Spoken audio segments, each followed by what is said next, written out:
भारत में कई इलाके ऐसे हैं जिसमें मानसून में भारी बारिश और बाढ़ से प्रभावित रहते हैं। ऐसे क्षेत्रों में अधिक पानी चाहने वाली फसलों जैसे चावल, जूट, गन्ना की खेती की जाती है। वह फसलें जो शीत ऋतु में बोई जाती हैं, ग्रीष्म ऋतु में काटी जाती हैं, रबी की फसलें कहलाती हैं।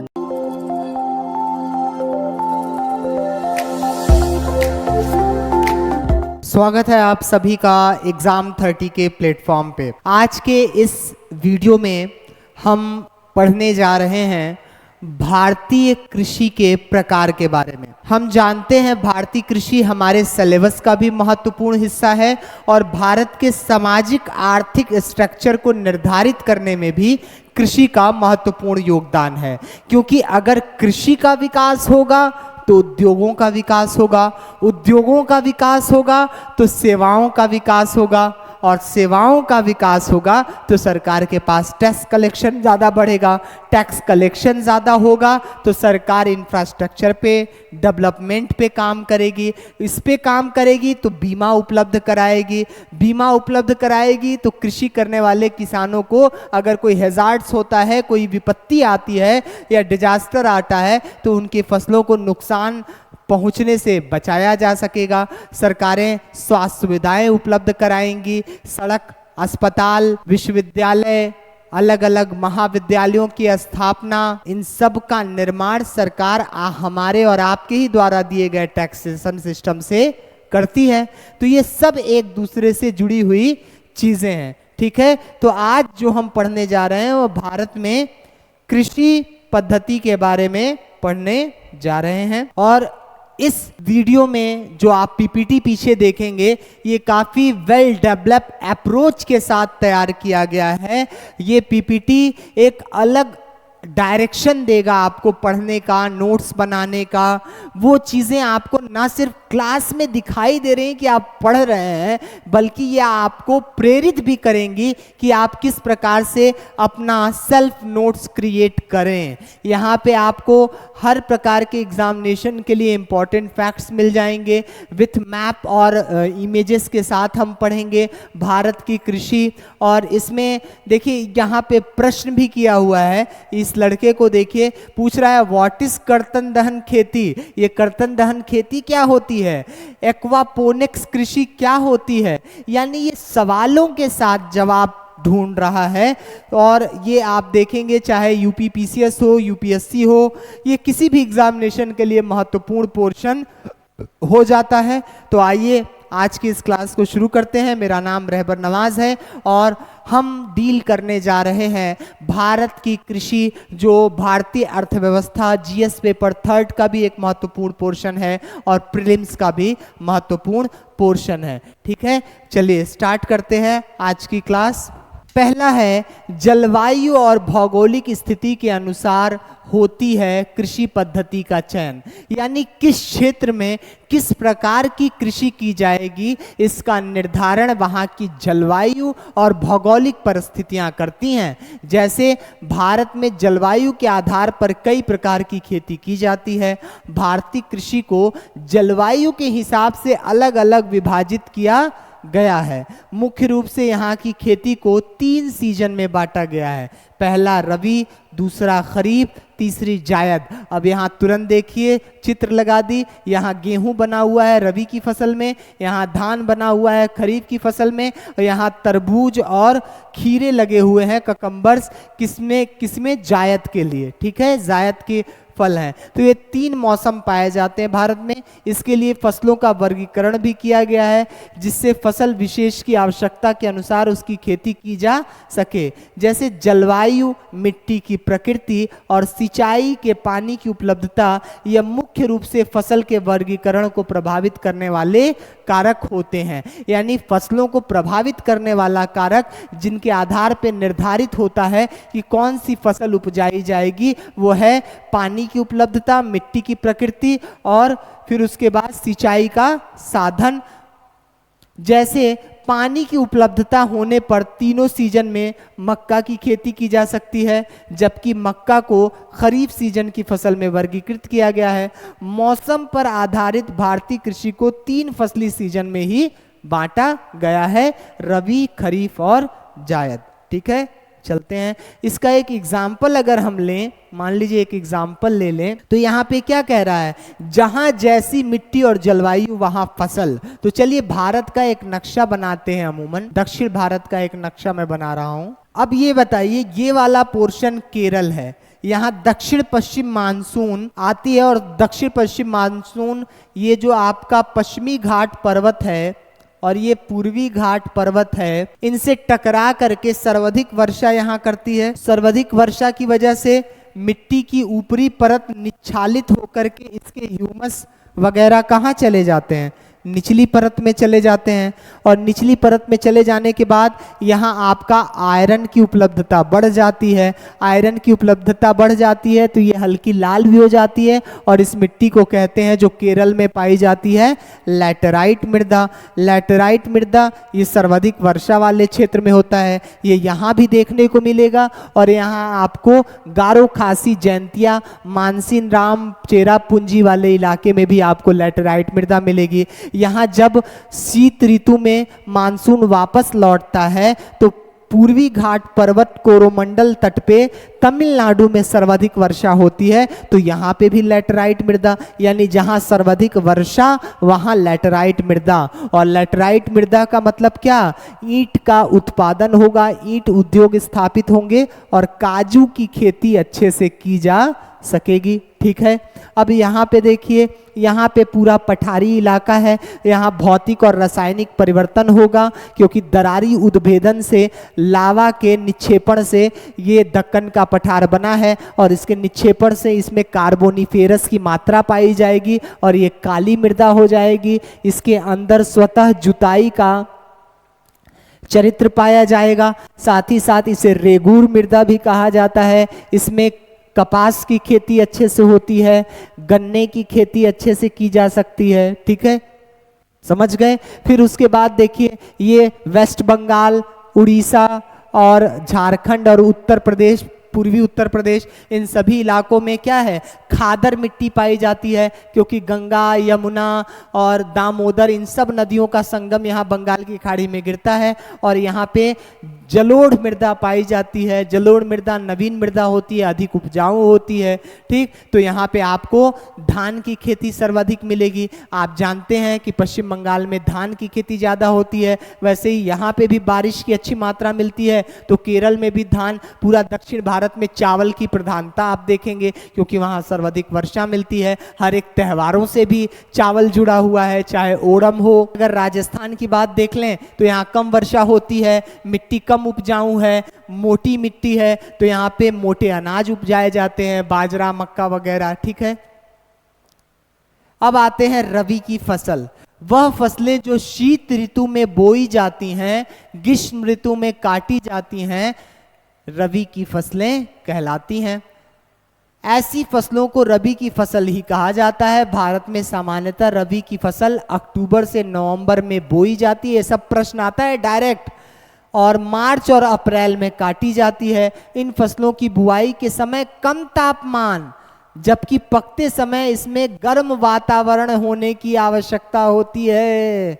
रबी फसलों के अंतर्गत आने वाले प्रमुख फसलों में गेहूं, जौ, चना, मटर, सरसों, राई, आलू, मसूर आदि प्रमुख फसलें पाई जाती हैं। यहाँ भी चित्र में आप देखेंगे रबी की फसलों को दिया गया है। ठीक है, चना, मटर, मसूर, राजमा, बरसीम, मशरूम, आलू। अब यहाँ आ गया खरीफ की फसल। खरीफ की फसल वे होती हैं जो वर्षा शुरू होने के साथ बोई जाती हैं और इन्हें वर्षा काल की फसल भी कहा जाता है, यानी इनको उपजने के लिए वर्षा जल या फिर जल की मात्रा सर्वाधिक चाहिए होती है। इन फसलों की बुआई करते समय अधिक तापमान और आर्द्रता यानी नमी की आवश्यकता होती है मिट्टी में, जबकि पकते समय इसके लिए शुष्क वातावरण का होना जरूरी है। ऐसी फसलें दक्षिण पश्चिम मानसून के शुरू होने के साथ बोई जाती हैं और सामान्यतः इनकी बुआई 15 जून से 15 जुलाई तक की जाती है और सितंबर अक्टूबर तक इनकी कटाई कर ली जाती है। इन फसलों की अंतर्गत ज्वार, बाजरा, धान, मक्का, मूंग, सोयाबीन, लोबिया, मूंगफली, कपास, जूट, गन्ना, तंबाकू आदि फसलें आती हैं। ठीक है, यहाँ चित्र भी बना करके आपको दे दिया। अगला है जायद की फसल। जायद की फसलें क्षणिक मात्र होती हैं और ये समझ लीजिए ईश्वर का मनुष्यता को ग्रीष्मकालीन उपहार है। यानी ग्रीष्म ईश्वर ने क्या क्या नहीं पैदा कर दिया।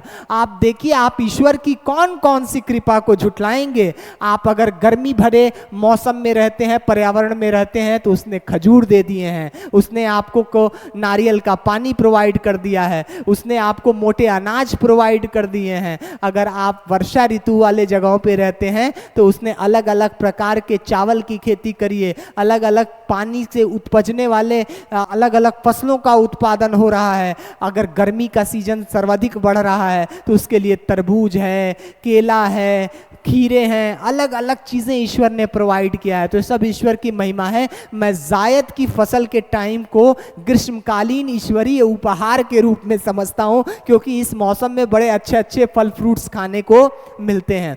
जायद की फसलें वे फसलें कहलाती हैं जो रबी और खरीफ के बीच के समय में बोई जाती हैं, जिसे रबी की कटाई हो जाती है और खेत खाली हो जाते हैं। यह लगभग 1.5 माह का समय होता है। इस अल्पकालीन ग्रीष्म ऋतु वाले समय में जायद फसलों की बुआई की जाती है।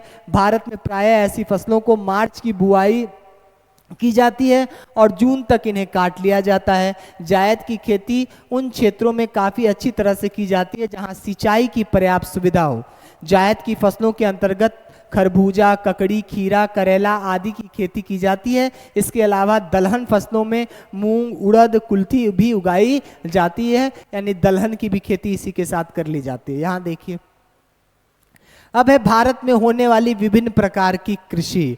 यानी भारत में अलग अलग राज्यों में, अलग अलग क्षेत्रों में अलग अलग प्रकार की कृषि पाई जाती है, क्योंकि भारत भौगोलिक दृष्टि से भी अभिन्न बना हुआ है और भौगोलिक दृष्टि से भी इसमें विविधताएं भरी हुई हैं। भारत में भौगोलिक स्थितियों में विभिन्नताएं पाई जाती हैं। कहीं मैदानी भूमि है तो कहीं पथरीली, तो कहीं पहाड़ी नुमा भूमि पाई जाती है। इसी प्रकार अलग अलग क्षेत्रों में जलवायु विभिन्नता भी देखने को मिलती है।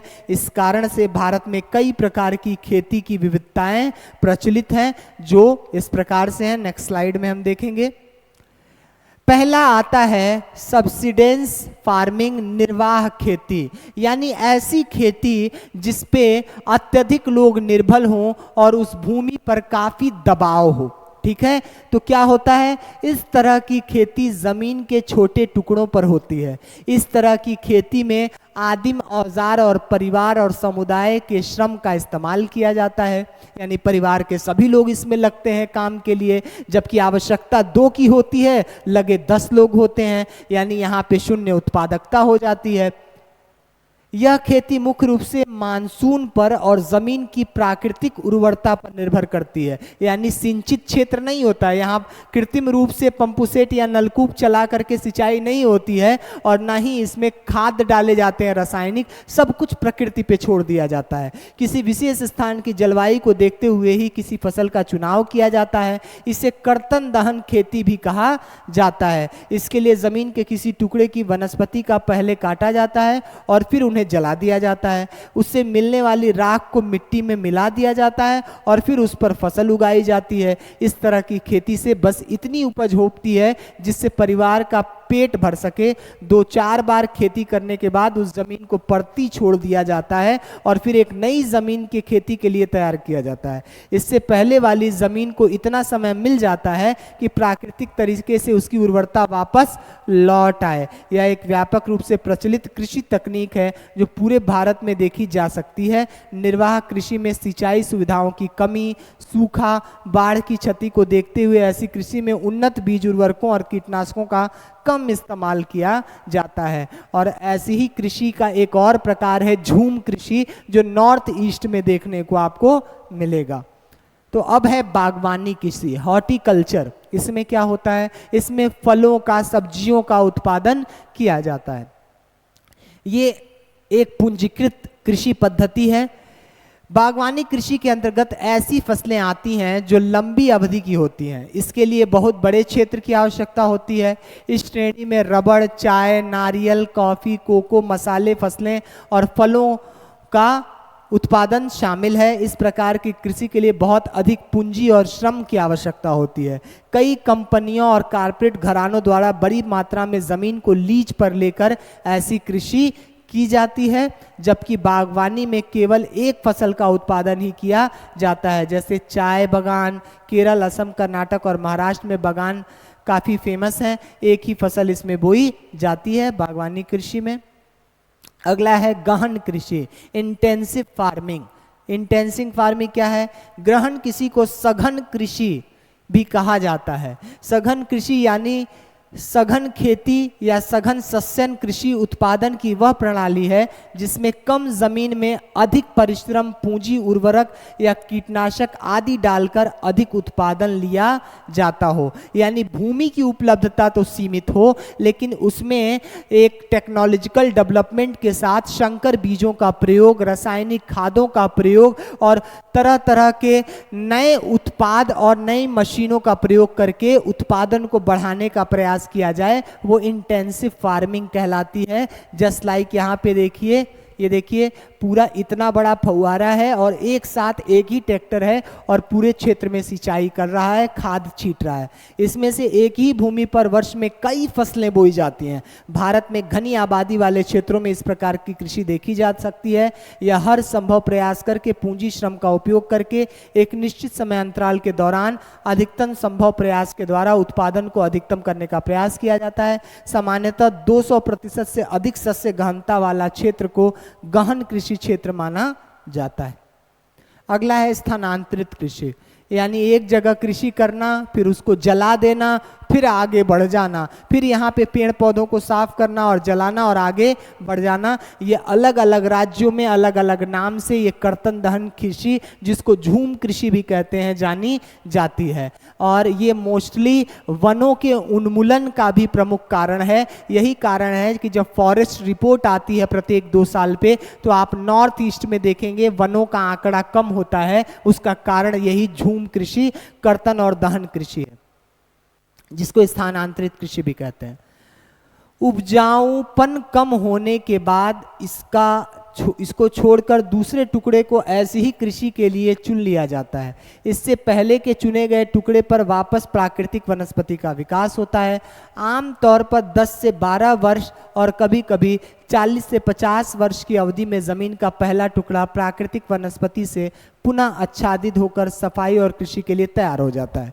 बार बार स्थानांतरित होने के कारण इसे झूम कृषि कही जाती है। इसका पर्यावरणीय प्रभावों को देखते हुए भारत के कुछ हिस्सों में इस पर प्रतिबंध भी लगाया गया है। यह कृषि अभ्यास मुख्य रूप से जनजातीय समूहों, यानी नॉर्थ ईस्ट में जनजाति ज्यादा रहते हैं, कंद और जड़ों वाली फसलों को विकसित करने के लिए उपयोग किया जाता है। स्थानीय रूप से इस कृषि को पूर्वोत्तर राज्यों में झूम, आंध्र प्रदेश और उड़ीसा में पौड़, केरल में ओनम, मध्य प्रदेश तथा छत्तीसगढ़ में बीवर, मशान, पेड़ा तथा बीरा और दक्षिण पूर्व राजस्थान में इसे वॉल्टेर या वालरा कहा जाता है। अलग अलग नामों से जानते हैं।